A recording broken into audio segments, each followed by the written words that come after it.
Antes de começarmos, o nome está no canto superior direito da tela.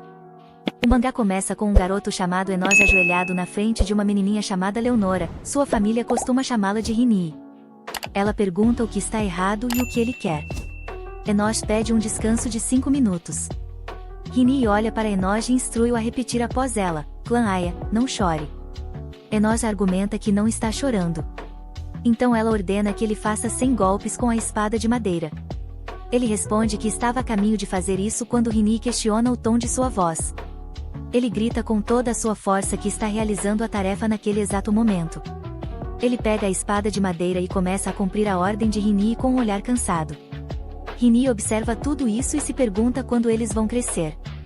Ela ainda tem um longo caminho a percorrer, mas se não o fizerem, a família deles será facilmente destruída. Quase um ano atrás, após um incidente, Rini percebeu que está em um mundo do romance que costumava ler em sua vida anterior. Quando ela está com seu pai, um trabalhador entra às pressas e relata que a embarcação da senhora afundou no Estreito de Ariana. Seu pai não pode acreditar no que houve e pede ao trabalhador que relate todos os detalhes. Definitivamente, esta é a primeira vez de Rini em uma situação como essa, mas por alguma razão, parece familiar para ela. Rini olha para o pai com um olhar de pena e pergunta o que está acontecendo. Seu pai a abraça e a assegura para não se preocupar, porque NL, sua mãe, certamente voltará para eles. Rini se pergunta qual é o nome de seu pai.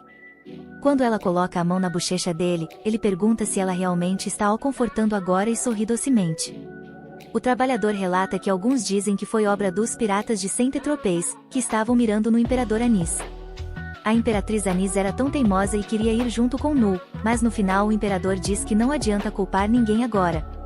Ele pergunta se a imperatriz Anis tem uma filha mais nova chamada Aes. Quando Rini ouve isso, seus pensamentos, que não conseguiam se reunir de forma alguma, instantaneamente se tornam mais claros. Memórias de sua vida passada começam a retornar e ela se lembra de ter lido a história naquele momento. Rini grita o nome de seu pai, Gaspar. Quando ele ouve isso, ele diz que finalmente ela conseguiu pronunciar seu nome corretamente e confirma que seu nome é de fato Gaspar.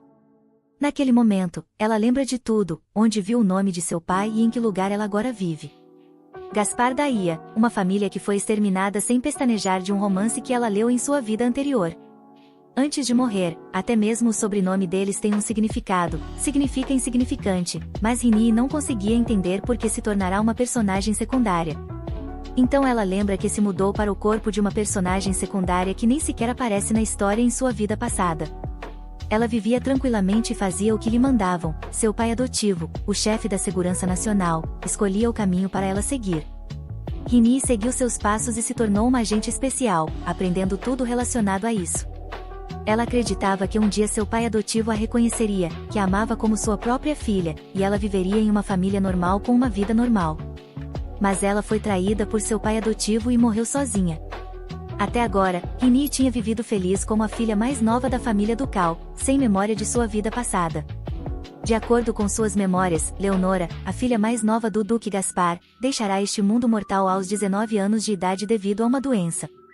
Então, de repente, o imperador se virou para a empregada e disse que, pelo que parece, Rini não parecia bem.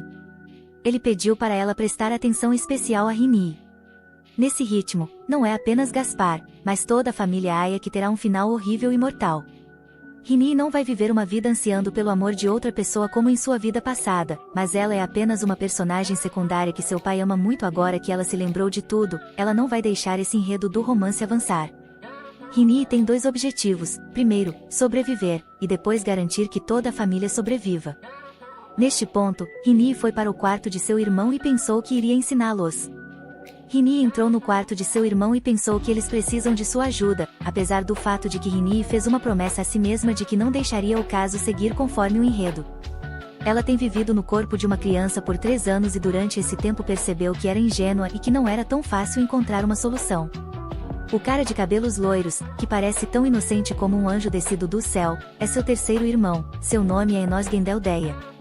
O outro cara, tão bonito quanto Enoch, é seu segundo irmão, Sylvester Edgar Deena. Olhando para seus rostos, é difícil para ela negar que ela caiu no mundo do romance porque os caras são bonitos demais. Se eles fossem os personagens principais, ela se perguntava se perceberiam que ela era uma mulher aprisionada, afinal, ela não estava vivendo o enredo do romance até hoje. Os irmãos perguntavam o que estava errado com ela. Ela poderia estar doente, mas quando Sylvester tocou sua testa, ele disse que não parecia que ela estava com febre. Rini achava que eles estavam tão calmos e gentis, mas morrer só porque são nossos personagens secundários é muito cruel. Então, de repente, um homem entrou no quarto deles e disse aos meninos que era hora do treinamento. Enoch disse ao homem que eles estariam lá em breve. Neste ponto, ele se virou para Rini e disse que se ela estivesse doente, ela deveria ter certeza de contar a eles e não ficar em silêncio, e eles voltariam em breve. Enoch disse ao irmão que seria difícil se concentrar na prática por causa de sua preocupação com a irmã. Rini assumiu que Enoch queria pular a aula e disse a ele para tirar as mãos dela, que ele mantinha em suas bochechas. Enoch abraçou Rini e disse para ela não ficar doente e que eles voltariam em breve. Rini, neste momento, achou muito estranho, mas depois do retorno das memórias da vida passada, foi de alguma forma incomum e estranho porque ninguém jamais a tratara assim antes em sua vida passada. Então, de repente, Sylvester disse que Rini estava agindo mais magra hoje do que o habitual e perguntou se talvez ela estivesse com alguma coisa errada.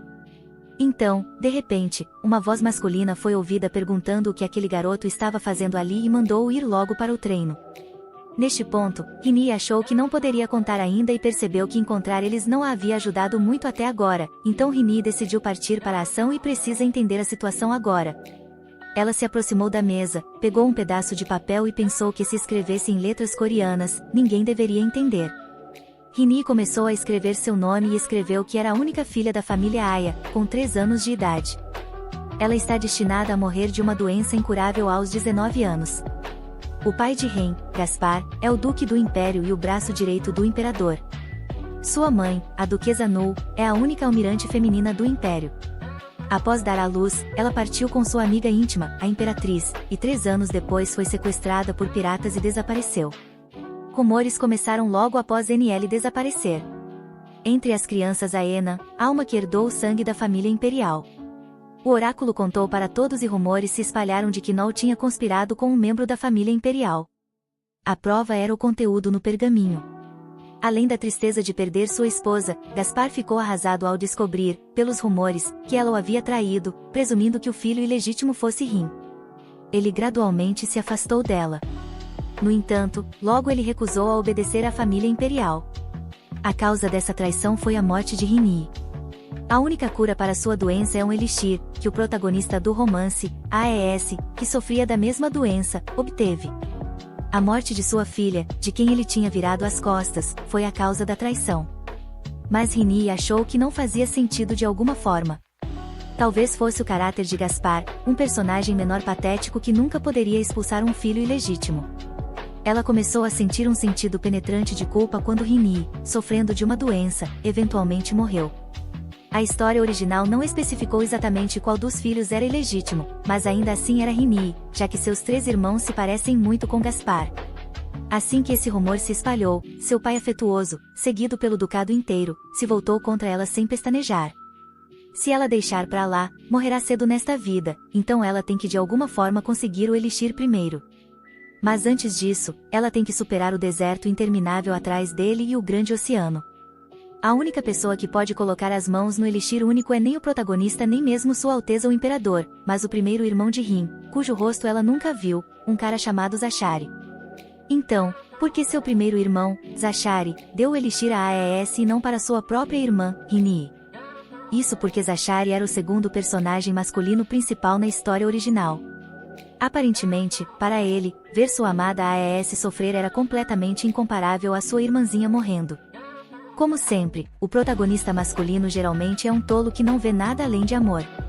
As coisas teriam sido mais fáceis se Zachary tivesse dado o elixir para Rini, mas a probabilidade de ele fazer isso é quase nula. Depois que ela lembrou de sua vida passada, a dor de cabeça de Rini só piorou, pois parecia que seu corpo ficará pesado. Então, de repente, uma criada chamada Lulu, bem como Lala, entrou no quarto de Rini e disse à jovem senhora que era hora de um lanche. Lala se aproximou de Rini e perguntou o que ela estava fazendo tão ocupada aqui. Nem ouviu a batida na porta. Rini não conseguia entender por que eles tinham vindo agora, naquele momento. A empregada pegou os pedaços de papel, mas Rini gritou que não era nada de especial.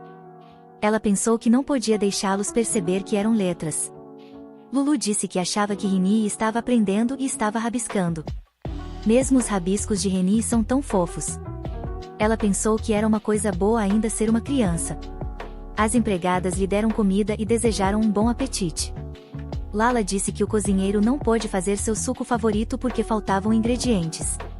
Hoje ela iria suportar de alguma forma, e amanhã Rini teria certeza de trazê-lo. Rini disse que estava tudo bem e não se importava, mas Lulu se aproximou dela e disse: "O que devemos fazer?" A jovem senhora parece estar chateada. A segunda empregada respondeu que o cozinheiro disse que faria questão de fazer amanhã, mas isso não era o que Rini estava chateada. Ela queria se encher enquanto podia, porque uma vez que se espalhasse que ela era filha ilegítima de um membro da família imperial, todos neste lugar virariam as costas para ela. Quando a noite chegou, choveu forte e Rini pensou que quando chovia assim, o papai sempre ficava e estava lá para ela. Mas ele não veio hoje. Rini pensou que talvez fosse melhor assim, porque em algum lugar ele deve descobrir que ela era uma cópia completa da esposa que o traiu, mas na verdade uma criança bastarda. Rini se sentou e se sentiu triste. Ela pensou que devia estar enlouquecendo. A simples ideia de seu pai estar ausente a assustava. Parecia que se seu corpo se tornasse infantil, sua mente estava começando a se ajustar a isso.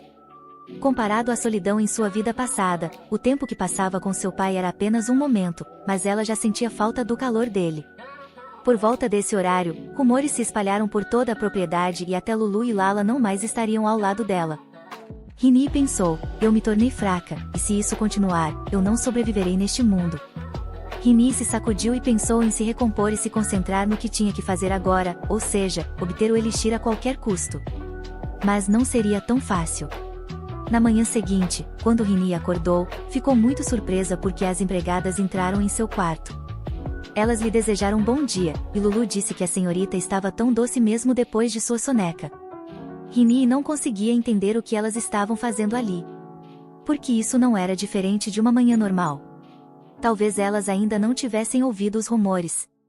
Quando Rini queria dizer algo a elas, os guardas entraram em seu quarto. Lala gritou e perguntou o que eles estavam fazendo, como eles podiam simplesmente entrar no quarto da jovem duquesa assim. Mas os guardas se olharam e disseram que era hora de começar.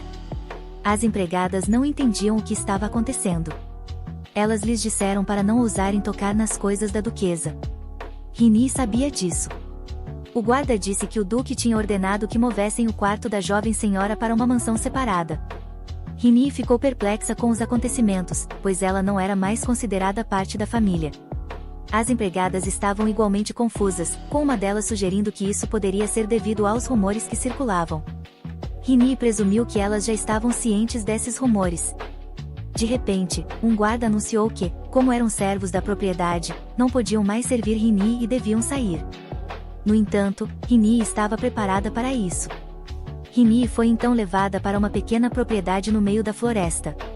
Ao chegar, o guarda advertiu que o chão estava muito escorregadio e ela precisava ter cuidado. Enquanto começavam a descarregar suas coisas, um dos guardas sugeriu que pausassem, já que Rini estava tendo dificuldades. Ela era apenas uma criança, e Nu perguntou se alguém deveria carregá-la.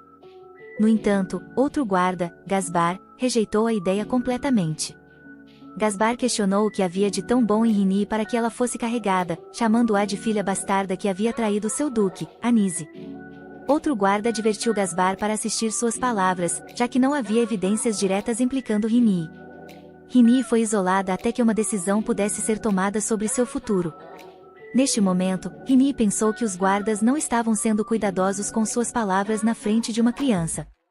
Se eles fossem seus subordinados em uma vida passada, quem teria lidado com eles de forma apropriada? Ao chegar a um prédio separado, Rini ficou aliviada. Suas pernas doíam tanto que ela pensou que ia desmaiar. Sobreviver em um corpo de criança estava se mostrando muito desafiador para Rini. Neste momento, um dos guardas se virou para a senhorita Nora e anunciou que haviam trazido as pertences de Ren e era hora de eles voltarem.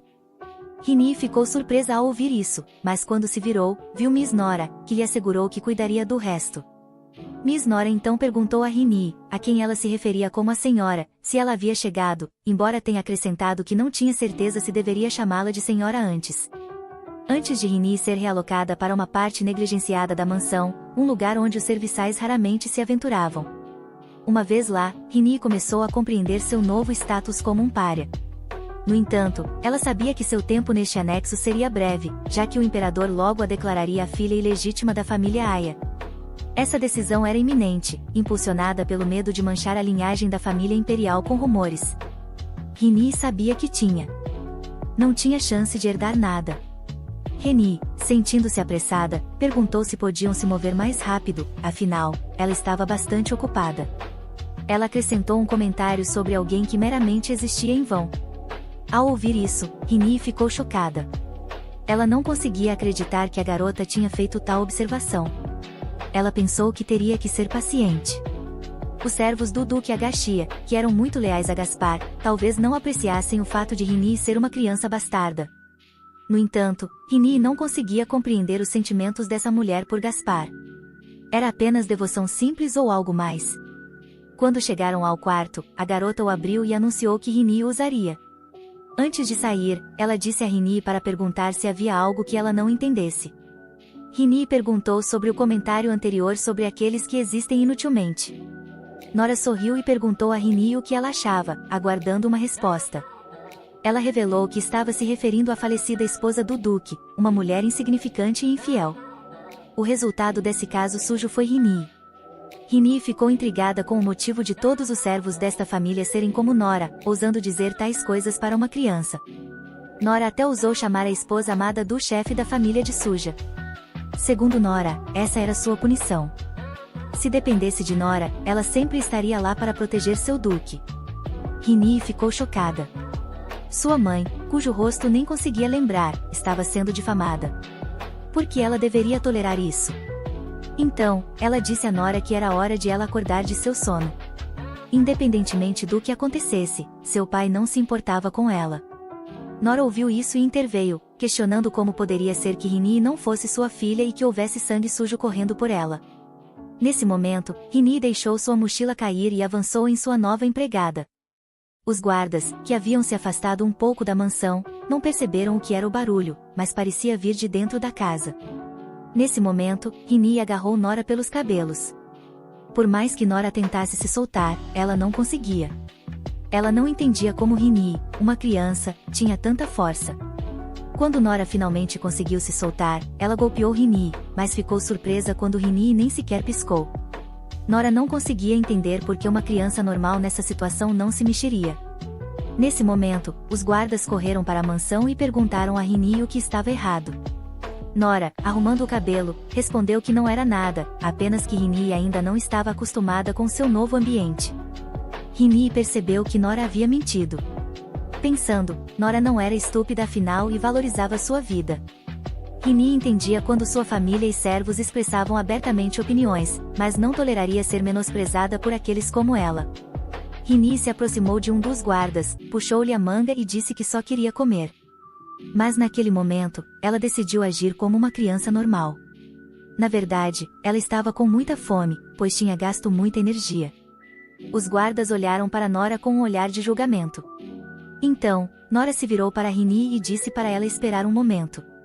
À noite, quando Rini estava sozinha, ela saiu no terraço e pensou sobre como era forte como uma criança. Ela sugeriu que talvez houvesse algum tipo de mana neste corpo. Com isso, ela acreditava que poderia encontrar uma maneira de viver.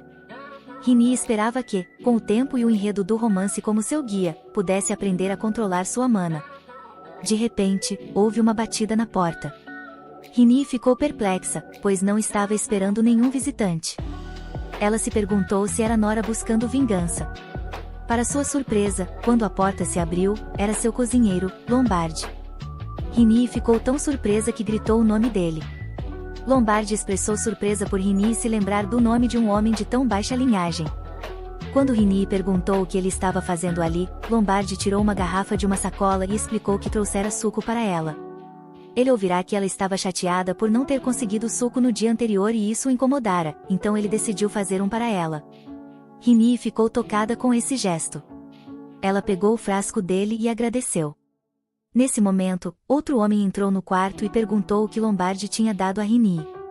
Tanto Rini quanto Lombardi se viraram e ambos ficaram surpresos ao ver Sylvester ali. Lombardi imediatamente pediu desculpas e pensou no que Sylvester estava fazendo ali. Rini ficou intrigada com a presença de Sylvester. Ele ignorou o pedido de desculpas de Lombardi e exigiu saber o que Lombardi tinha dado a Rini.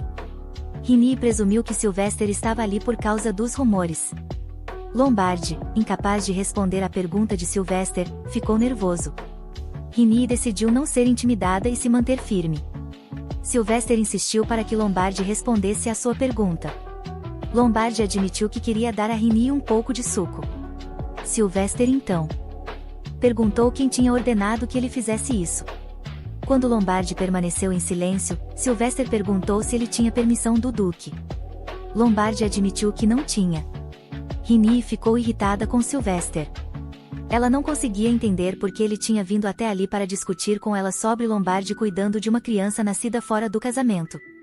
Rini declarou que não beberia o suco e pediu a Lombardi para levá-lo de volta.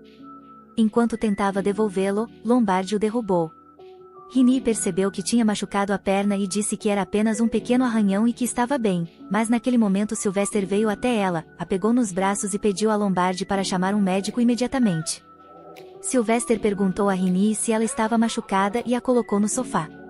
Rini estava confusa com a preocupação de Sylvester com um arranhão tão pequeno, especialmente porque ele acabará de tentar tirar o suco dela. Sylvester, ao contrário de Anne, não era naturalmente amigável e era desajeitado ao expressar seus sentimentos. No entanto, Rini sentiu que ele se importava com ela porque ela era sua irmãzinha, pelo menos costumava ser.